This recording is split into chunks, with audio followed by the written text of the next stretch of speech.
Buenas tardes a todos y muchas gracias por asistir a esta edición tan especial del Club de los Jueves. Soy Pilar Riaño y estoy al frente de modaes.es y hoy me toca hablar en representación de los diferentes partners que hemos impulsado el Club de los Jueves a lo largo de estos años.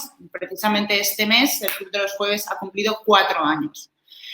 Os explico muy brevemente qué es el Club de los Jueves para que, bueno, pues para los que no habéis asistido en otras ocasiones conozcáis la iniciativa. Nació en abril de 2016 en Madrid por iniciativas de Deloitte y de Modaes y rápidamente conseguimos que se sumaran también a Cotex como partner en Madrid y a Modac como partner en Barcelona.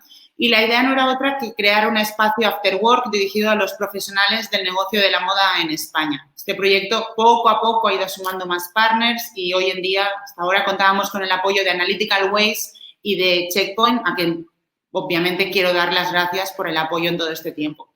La idea era muy sencilla, ya os digo, una vez al mes, generalmente era el tercer jueves de cada mes, nos reuníamos de forma alternativa entre Madrid y Barcelona para compartir una charla con un ponente y a partir de ahí un espacio de networking entre un grupo reducido de directivos del negocio de la moda. En Madrid estos encuentros han tenido lugar, pues, por ejemplo, en el Club Otto, en La Castellana, en La Marieta, donde estuvimos muchísimo tiempo, o en el Espacio Margaret más recientemente. Y en Barcelona estuvimos muchos años en el Hotel Regina y más recientemente hemos estado en The Glass Room. El formato siempre empezaba a las 7, hoy nos hemos adelantado un poquito, a las 6, pero siempre se generaba ese networking final, ese espacio de intercambio de ideas y de contactos que era uno de los grandes objetivos del Club de los Jueves. Y si os fijáis, estoy hablando en pasado porque hoy es un punto y aparte en la trayectoria de esta iniciativa del Club de los Jueves, porque, bueno, como sabéis, tardaremos bastante tiempo en podernos volver a reunir de forma presencial y en poder organizar volver a organizar networkings, que al final es una de las claves del Club de los Jueves. Por eso lo que hemos decidido, todos los partners que estamos detrás del Club de los Jueves y que lo hemos impulsado durante estos 4 años, es poner en stand-by esta iniciativa, que no quiere decir que se termine, sino que simplemente la ponemos en barbecho, la dejamos descansar un tiempo hasta que tengamos más claridad y sepamos si nos vamos a poder reunir, cómo y en qué situación. La sesión, como os estaba diciendo, la sesión de hoy es muy especial porque ponemos este punto y aparte en la trayectoria del Club de los Jueves. Y esperamos volver algún día, por supuesto. En estos 4 años hemos hablado de temas con expertos de diferentes sectores, hemos hablado de temas como el e-commerce, como la gestión de equipos, como la creación de marca, emprendimiento, lujo, redes sociales y también economía y país. Precisamente los 2 primeros ponentes con los que contamos fue en Madrid, tuvimos al alto comisionado del Gobierno para la marca España y en Barcelona comenzamos con Joan Tugores, que es uno de los grandes economistas que tiene el país. Así que hoy, para terminar, para este punto y aparte que firmamos hoy en la trayectoria de esta iniciativa, queríamos dar el do de pecho y terminar como empezamos, que es hablando de economía. Seguramente esta semana tenemos un poco más de certidumbre en el horizonte, un poco más de información después de estas fases que nos han anunciado de la desescalada, pero lo cierto es que, bueno, tenemos dudas todos sobre qué va a pasar y cómo va a pasar. Así que por ello le hemos pedido que nos aporte un poco de claridad a una de las personas que más sabe en España sobre el rumbo del mundo, que es Federico Steinberg, que es investigador principal del Real Instituto Elcano, que nos va a hablar de la economía global tras el COVID-19. Ahora os lo presento mejor con todo su currículum, que es extenso, pero aquí, por algún botoncito de aquí, siempre hago el signo, pero bueno, donde veis hay un botoncito que pone Ask a Question. Ahí podéis lanzar vuestras preguntas y al final de todo yo se las paso a Federico. Federico, que ya nos había acompañado en alguna jornada de modaes.es, es doctor en Economía por la Universidad Autónoma de Madrid, es máster en Economía Política Internacional por la London School of Economics y máster en Relaciones Internacionales por la Universidad de Columbia. Ha trabajado como consultor para el Banco Mundial en Washington, en Ghana y en Bolivia y también ha trabajado en la Oficina Ejecutiva del Secretario General de Naciones Unidas en Nueva York. Federico, lo dicho, muchísimas gracias por estar con nosotros esta tarde. Esperamos que nos aportes claridad y luz en este contexto tan complicado. Y de nuevo, muchas gracias y todo tuyo. Bueno, muchísimas gracias. Es un placer, la verdad, aunque sea de esta manera un poco diferente, volver a estar con Modaes y con todos vosotros. Y espero que se pueda retomar el Club de los Jueves en formato presencial y reunirme con vosotros. Básicamente, lo que quería era hacer una panorámica muy sintética en 20 minutos de dónde estamos desde el punto de vista económico y geopolítico y cómo la crisis del coronavirus puede afectar tanto a la economía política internacional como a las relaciones internacionales, al futuro, cómo va a ser ese mundo en lo que podamos vislumbrar que viene después de la pandemia, ¿no? Y tengo dos mensajes principales, uno económico y otro geopolítico, que ahora voy a desglosar.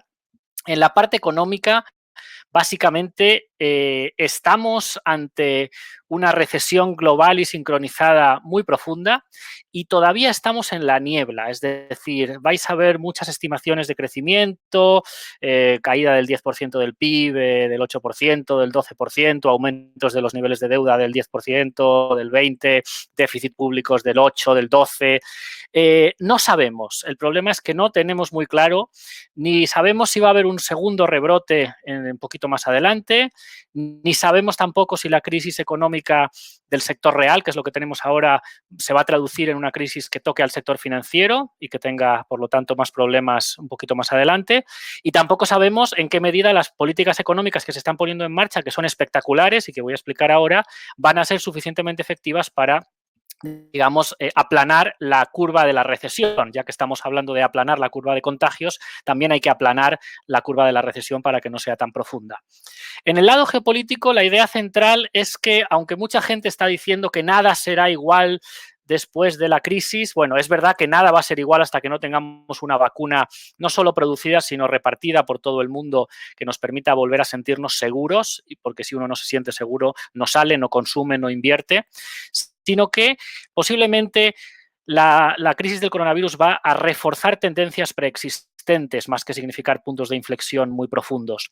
Tendencias como el aislacionismo de Estados Unidos, el expansionismo de China, las dudas sobre la posición europea en el mundo, algo de desglobalización que ya estábamos viendo pero que se puede acelerar, y aumentos de la desigualdad y tal vez un papel diferente para el Estado, ¿no? Entonces, con esta panorámica de estas dos ideas fuerza, incertidumbre económica y reforzamiento de tendencias geopolíticas, paso a desglosar algunas de estas cuestiones para que luego en el debate podamos entrar más en ellas. Desde el punto de vista económico, como digo, estamos ante una situación que nadie que esté vivo ha vivido. Hay gente que dice que esto es como una guerra. Bueno, sí, pero aquí no hay destrucción de infraestructuras. Hay gente que dice que esto es como la gripe de 1918. Sí, pero ahora hay confinamiento, por lo tanto, la pérdida de vidas humanas va a ser mucho menor, afortunadamente, pero por otro lado, el mundo en el 1918 no estaba para nada tan globalizado como ahora y, por lo tanto, desde el punto de vista económico es muy diferente. Hay gente que habla que es como la crisis del 2008.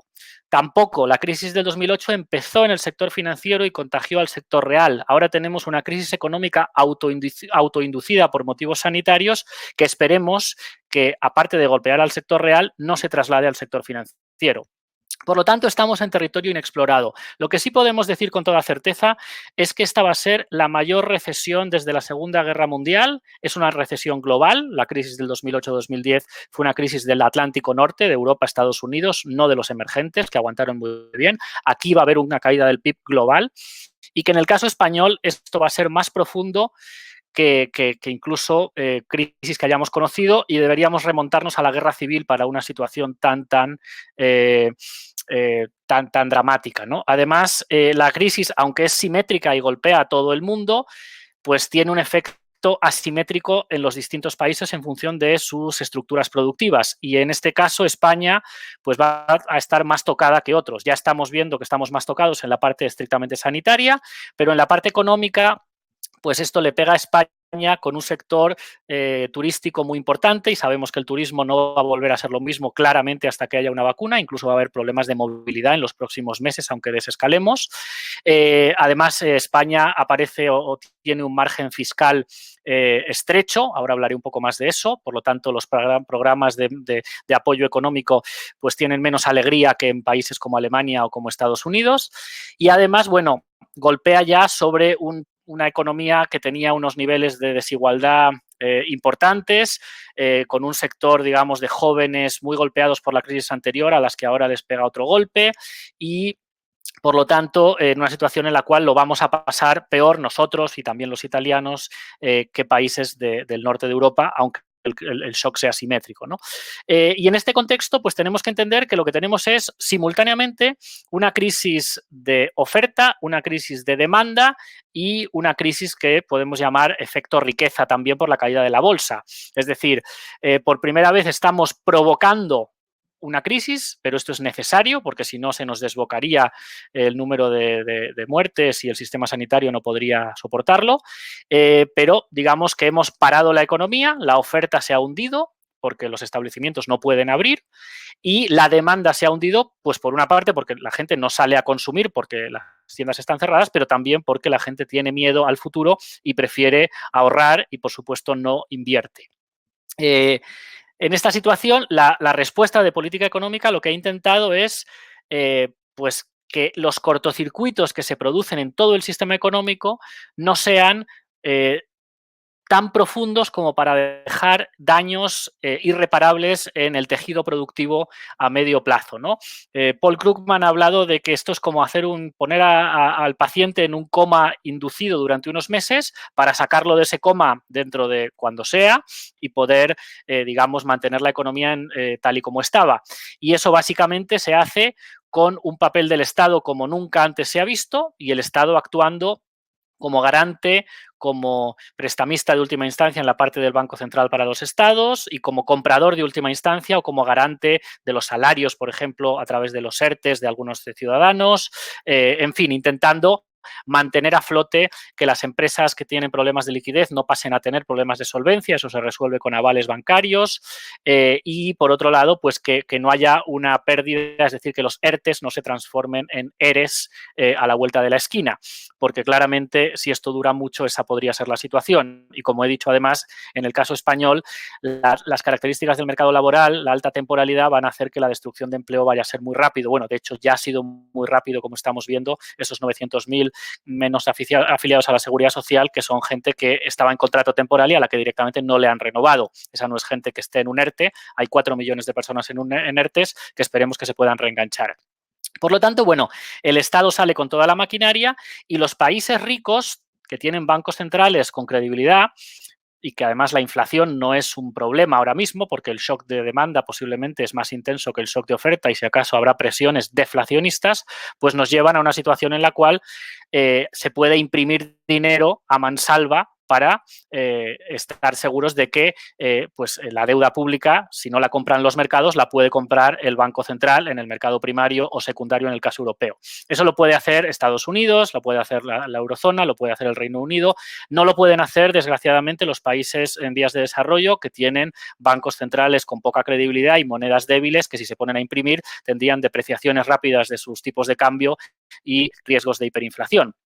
Pero en el caso de la zona euro, como somos una unión monetaria incompleta, no somos una unión política, tenemos una moneda compartida, tenemos distintas políticas fiscales, no tenemos una unión fiscal, no tenemos un instrumento europeo para hacer política fiscal todos juntos de manera contracíclica, pues tenemos estas discusiones que ponen en peligro, pues seguramente si no sabemos gestionarlo bien, la propia viabilidad del proyecto europeo si es que los ciudadanos no perciben a la unión como parte de la solución en vez de como parte del problema.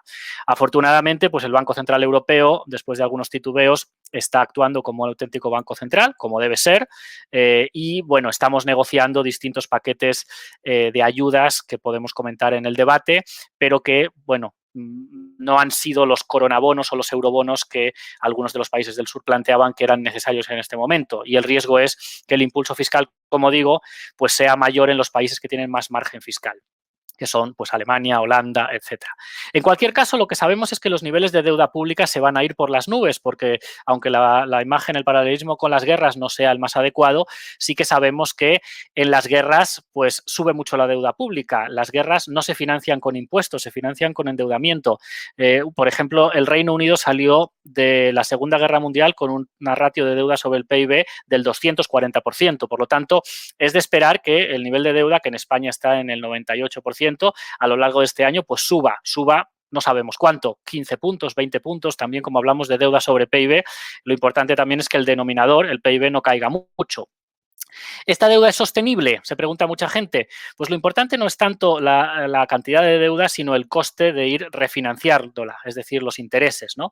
Y básicamente, si tenemos un Banco Central que actúe de manera adecuada y si este es un shock temporal del que salimos más tarde o más temprano en forma seguramente no de V, sino tal vez del símbolo de Nike y asimétricamente por sectores, pero en algún momento salimos y empezamos a crecer de nuevo, pues esta deuda se puede volver a pagar con un poco de crecimiento, un poquito de inflación que podamos generar en algún momento que reduzca su valor real y luego pues algún tipo de, digamos, soluciones mancomunadas que podamos planear, ¿no? En todo caso, en el caso español hay que subrayar que sería interesante aprovechar esta situación tan crítica para español y europeo en general, para con ese plan de recuperación que se está negociando de en torno a 1,5 billones de euros para la Unión, pues hacer grandes inversiones en las dos variables clave que se habían identificado en las que Europa tiene que avanzar más rápido, que son la economía digital y la economía verde. Vamos a ver si es posible esa transformación de la estructura productiva europea y española con enormes inversiones que pongamos sobre la mesa en el momento de la salida, porque, insisto, aquí tenemos dos fases, esta de primer pico, el control, después ver que no tengamos una recaída, un aumento que nos obligue de los contagios, que nos obliga a cerrar en algún otro momento o una segunda oleada en otoño y solo después de que tengamos una vacuna, pues recuperar esa nueva normalidad y poder hacer un paquete de estímulos económicos importante para compensar los daños que se hayan quedado por el camino, siempre que hayamos, como digo, conseguido preservar el tejido productivo y el empleo lo máximo posible, algo que no va a ser fácil. Esa nueva normalidad a la que me refiero, y entro ya en los asuntos geopolíticos, es también de la que mucha gente se está planteando cómo es ese mundo de mañana en la economía internacional y en otros asuntos, ¿no? Claramente tenemos una crisis muy, muy, muy intensa y esta es la primera vez que tenemos una crisis internacional desde la Segunda Guerra Mundial en la cual Estados Unidos renuncia explícitamente a tomar un papel de liderazgo, ¿no? Estados Unidos desde la Segunda Guerra Mundial se caracterizaba por tener la legitimidad internacional, por tener los recursos económicos y militares para salir en auxilio o no auxilio de otros lugares y luego con una sensación de que los estadounidenses sabían lo que hacían, tenían los mejores científicos, tenían un saber técnico, tenían capacidades. En esta ocasión, bajo la presidencia de Trump, tenemos un Estados Unidos con prácticamente cero legitimidad, destructor de las instituciones multilaterales de cooperación y de recuperación económica, incluso de la Organización Mundial de la Salud, que no está ayudando a nadie, al revés, está importando equipamientos médicos, que tiene una pésima gestión de la pandemia, con un negacionismo que, digamos, es bastante llamativo, ¿no? Por lo tanto, esa es una situación muy nueva. Esto ya venía de antes, el aislacionismo de Estados Unidos, posiblemente este sea un punto importante, aunque también habrá que ver si la pandemia hace que las elecciones de noviembre el inquilino de la Casa Blanca cambie y esto pueda modificar algo esta situación. En el otro lado teníamos a una China cada vez más asertiva y que estaba creciendo mucho, intentando ocupar un papel cada vez más importante en el sistema internacional. Yo no creo que China vaya a reemplazar a Estados Unidos como la potencia hegemónica mundial a raíz de la crisis del coronavirus. Creo que eso podría ocurrir dentro de 2 décadas y eso ya lo veníamos comentando, pero aquí China claramente tiene muchos problemas. Está intentando reescribir el relato del coronavirus, primero porque el coronavirus se generó en China, en un mercado al aire libre, por sus pésimas condiciones sanitarias en algunas áreas. Y bueno, aunque es verdad que China ha sabido gestionar y controlar la pandemia rápidamente a pesar de sus errores iniciales con el confinamiento en Wuhan, pues está intentando reescribir ese relato para aparecer como una potencia colaborativa que ayuda también en una guerra de información con Estados Unidos. Pero si esta desaceleración económica que vamos a ver es tan intensa, pues China lo va a pasar mal porque la legitimidad del sistema político chino depende básicamente del crecimiento económico. Y el primer trimestre de 2020 ha sido el primero desde la revolución cultural a finales de los años 60 en el cual China ha decrecido en términos de producción económica de PIB trimestral.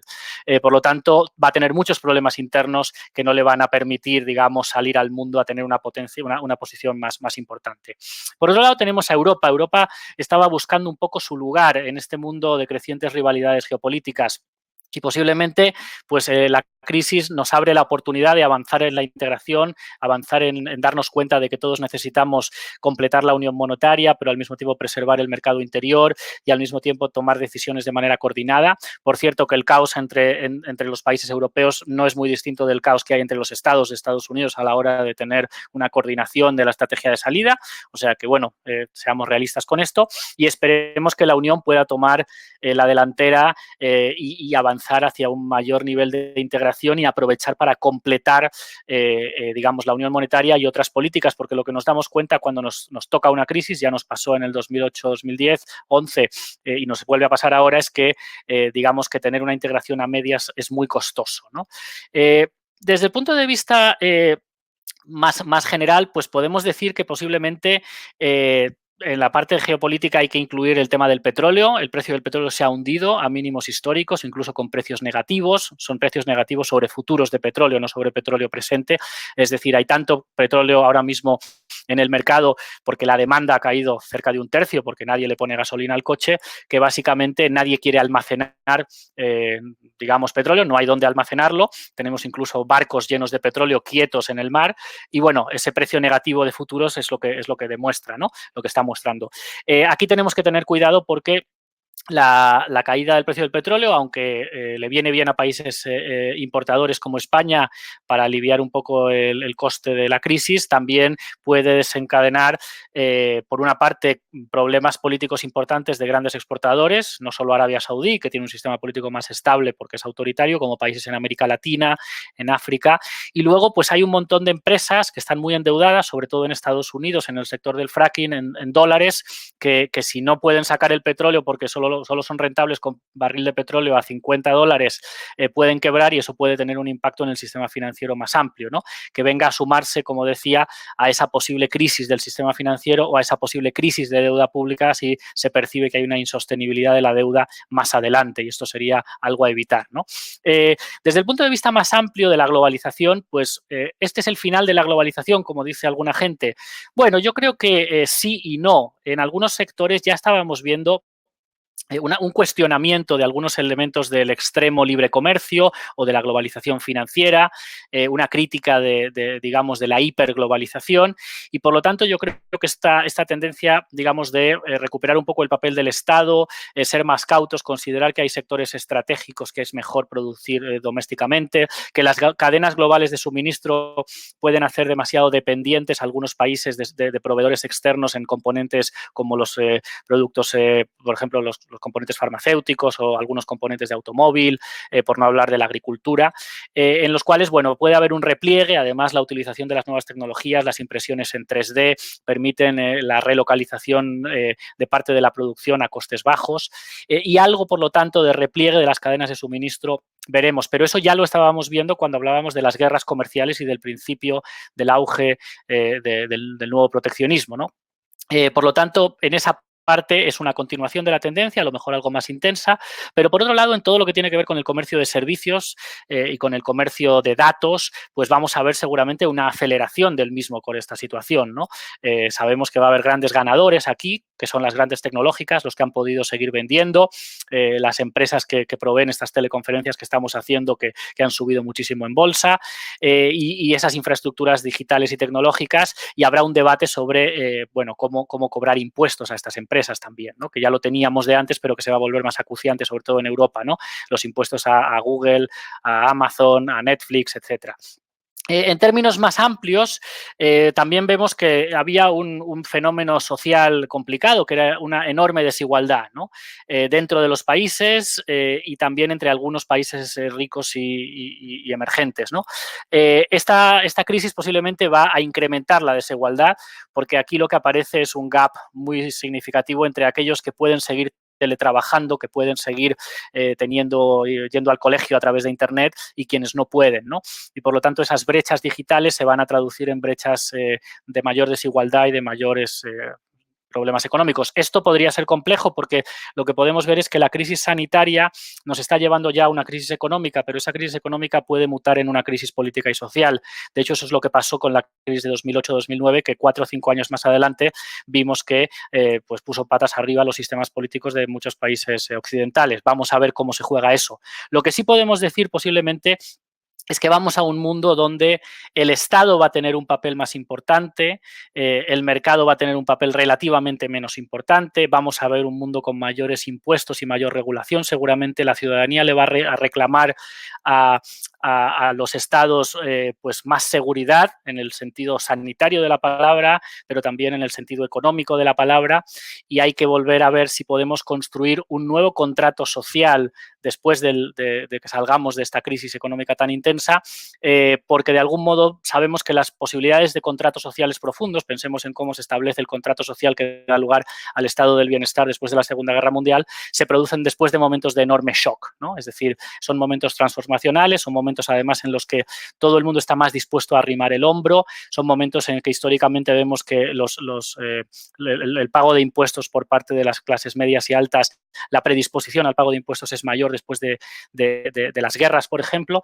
Entonces tenemos que ver si hay una oportunidad de reescribir el contrato social que teníamos que reescribir en todo caso, porque se hablaba antes de la crisis del coronavirus, de esta crisis del capitalismo, de esta necesidad de reevaluar el papel social de las empresas, esta desigualdad demasiado elevada, los riesgos de los nacionalismos y de los populismos por el mal reparto de la tarta de las ganancias de la globalización, y por lo tanto vamos a ver si es posible armar un contrato social nuevo que en esta salida pueda pues volver a generar sociedades más estables y más capaces de hacer frente a futuras pandemias y al riesgo del cambio climático, que como viene bien recordar va a seguir siendo uno de los temas con los que nos vamos a tener que seguir enfrentando, y que ya hay indicios de que si no hacemos algo desde el punto de vista climático, medioambiental y de sostenibilidad, podemos volver a tener problemas de tipo de pandemia más complejos. En definitiva, tenemos una situación económica de enorme incertidumbre, la crisis va a ser muy dura y esperemos que sea corta, pero todavía no lo podemos decir a ciencia cierta. Estamos en la niebla, hasta que no salgamos de la niebla no sabremos si los modelos económicos de predicción que tenemos sirven o realmente no. Y después, desde el punto de vista geopolítico, pues como digo, reforzamiento de tendencias, declive de Occidente en un entorno de crisis del multilateralismo y de una rivalidad económica y geopolítica y tecnológica entre China y Estados Unidos que pilla a Europa en el medio, que seguramente se va a reactivar después de que pase esta pausa. Vamos a ver cómo salimos de todo esto. Muchas gracias. Jolín, menuda densidad. Muchísimas gracias, Federico. De verdad, veo que ya estáis preguntando en el chat si vamos a pasar el vídeo. Sí, como siempre, pasaremos el vídeo. Si os parece, después de esta fantástica intervención, pasamos a las preguntas del chat, que hay bastantes. Mira, pregunta Federico, pregunta Marc. Dice, ¿qué sector será el que se verá más afectado después del coronavirus? No sé si precisar un solo sector es complicado, pero... Sí, a ver, en el caso español yo creo que es el turismo, ¿no? Así como el sector financiero fue el más golpeado en la crisis del 2008-2009 y luego, claro, el sector financiero cuando tiene problemas pues afecta al resto de la economía real. Aquí tenemos un problema. El sector turístico en España es en torno al 12,5% del PIB, en torno al 12,5% del empleo, y si ampliamos un poco llega hasta el 20%, teniendo en cuenta actividades vinculadas al turismo. Realmente tenemos que ser conscientes que la movilidad internacional va a estar restringida hasta que no tengamos una vacuna, ¿no? seguramente podemos, si la desescalada va bien, activar la movilidad entre provincias, en España, entre comunidades autónomas, y sería muy deseable que desde el punto de vista europeo al menos se pudiera reabrir el espacio Schengen si es que se controla la pandemia dentro de Europa. Pensemos que si conseguimos que los europeos que vienen de vacaciones a España vengan, pues el sector turístico ya básicamente puede subsistir, aunque yo creo que este verano básicamente vamos a tener turismo nacional y poco. El problema es que incluso ese turismo, con las medidas de distanciamiento social, pues no se puede usar del mismo tipo. No vamos a tener conciertos de miles de personas, no vamos a tener bares de tapas donde estemos pegados en la barra y, por lo tanto, bueno, si hubiera que elegir un sector, aunque yo no soy experto específicamente en sectores económicos, diría que el del turismo tiene pinta de llevarse la peor parte en el caso español esta crisis. Hacen otra pregunta concreta y preguntan cómo crees que va a impactar esta crisis, en concreto quiero decir en cuanto a sectores, en el real estate, en concreto preguntan en el precio de la vivienda, si crees que va a afectar, no va a afectar. Sí, a ver, yo creo que sin ser tampoco experto en mercado inmobiliario, lo que tenemos aquí es un shock en el que todos nos vamos a empobrecer. En mayor o menor medida. Y básicamente yo creo que la gente tiene que acostumbrarse a que vienen recortes, pero en mayor o menor intensidad, porque nos vamos a volver todos más pobres. Eso naturalmente, igual que la bolsa ha caído, pues los activos en general van a caer, aunque se pueden recuperar a futuro, pero en el mercado inmobiliario, en el precios de las viviendas, precios del alquiler, yo sí que creo que veremos una caída de los precios, no tengo ni idea de cuánto, y la recuperación pues puede ser más o menos rápida en función de, como digo, de cómo vaya la parte de la pandemia y la parte económica y si hay un segundo brote más adelante. Pero sí, yo tiendo a pensar que los precios inmobiliarios van a caer también. Y me gustaría hacerte una pregunta yo personalmente, es que me gustaría que valoraras el papel de la OMS y de la ciencia en general no tanto en la gestión actual, sino en la predicción de la pandemia y en el papel que ha tenido en que los gobiernos actúen o no actúen. Sí, bueno, yo creo que la OMS es una organización internacional a la que se le hace muy poco caso hasta que nos damos cuenta de que es esencial, ¿no? Y esto nos pasa con otras, es decir, digamos, yo creo que las pandemias y el cambio climático son dos ejemplos clarísimos de que estamos todos en el mismo barco y que realmente más nos vale prestarle más atención. La OMS hace un montón de cosas que pasan bajo el radar regularmente y que tienen que ver con cosas que damos por sentadas y que las hacen bien, pero bueno, realmente ha tenido un papel importante, es muy difícil, es criticable a lo mejor su primera reacción. Aquí siempre hay una tensión muy importante sobre si dar una alarma excesiva que te va a hundir la economía o no. Ese es el dilema de fondo, ¿no?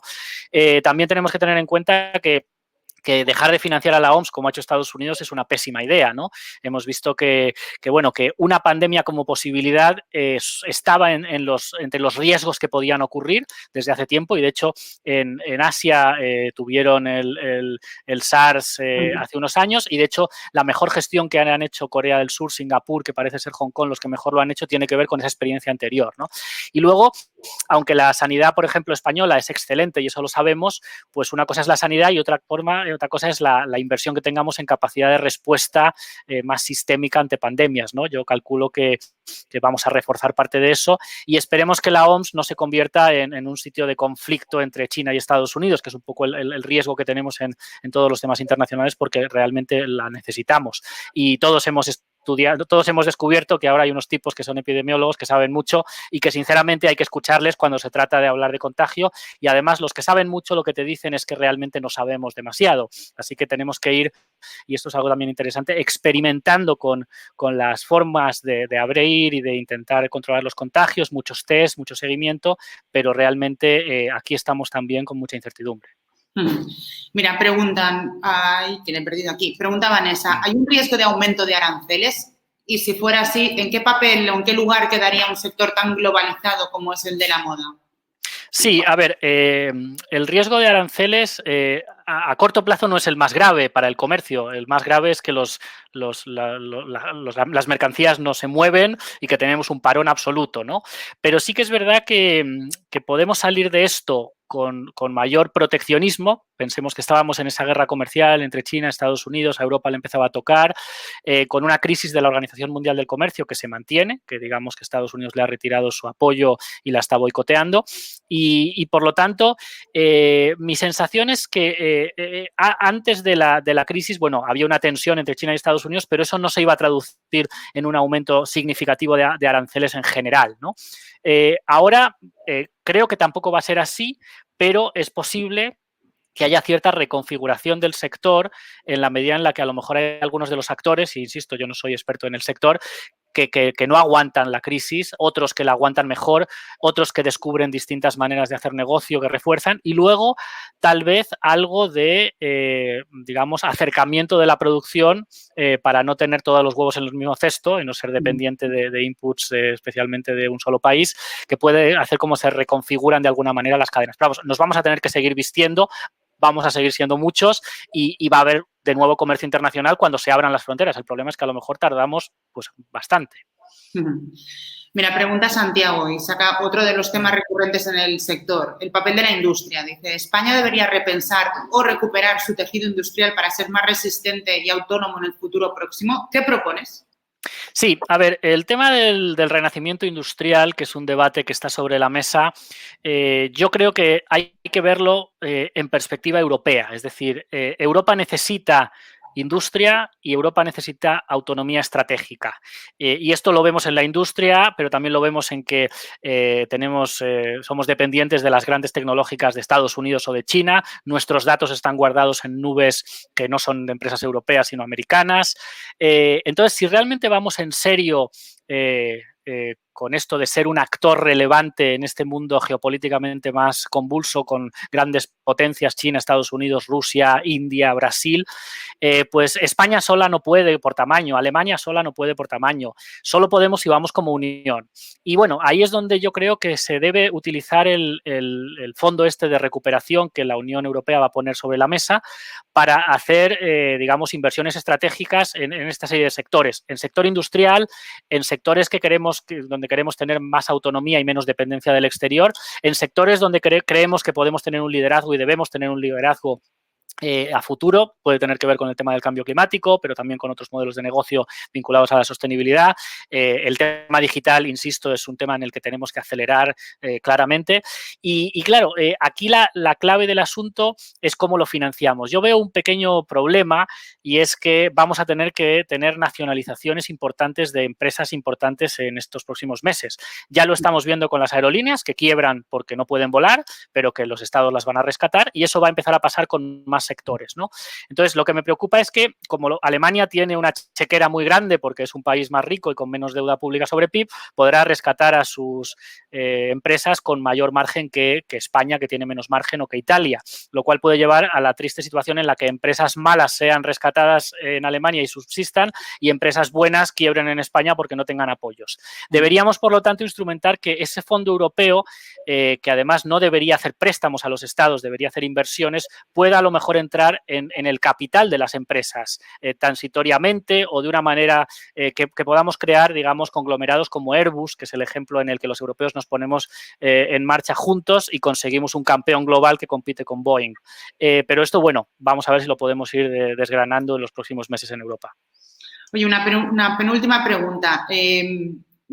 Otra de las grandes dudas es el consumo y cómo va a evolucionar el consumo, y eso preguntan precisamente, ¿no? ¿Cómo crees que va a cambiar el comportamiento de los consumidores?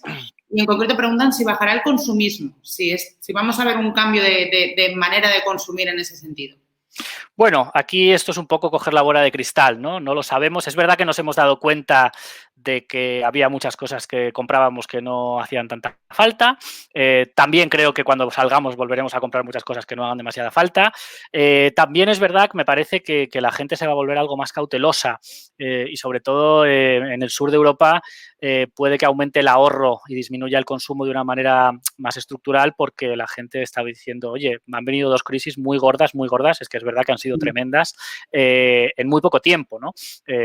Parecía que, bueno, después de la del 2008, 9, 10, 11, ya otra, ¿no? Vendría una recesión suave cuando viniera y ha sido una cosa tremenda. Por lo tanto, puede ser que haya menos consumo. También hay que tener en cuenta que puede ser que que haya otras formas de consumo, ¿no?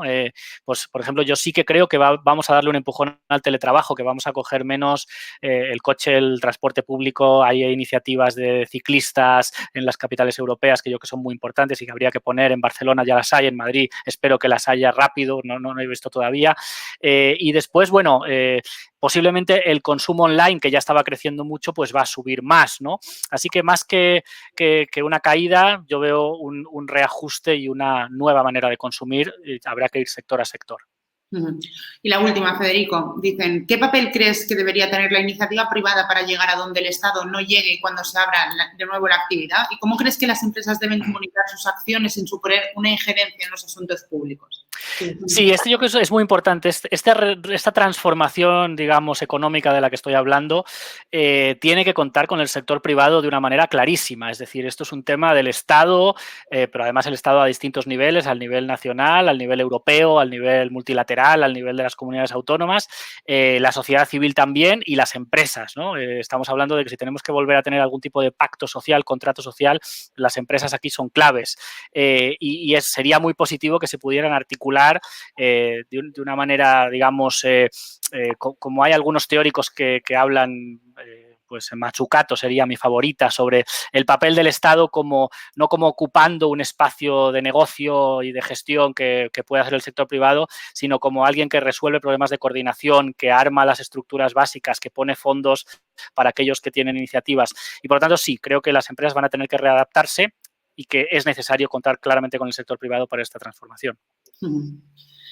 Muy bien, oye, pues si os parece y si te parece lo dejamos aquí. Muchísimas gracias, Federico, de verdad un placer. Gracias por aportarnos toda esa información, todos estos datos que nos sirven para cerrar de una manera tan bonita, con este lazo tan bonito, para poner ese punto y aparte a los juegos del negocio de la moda.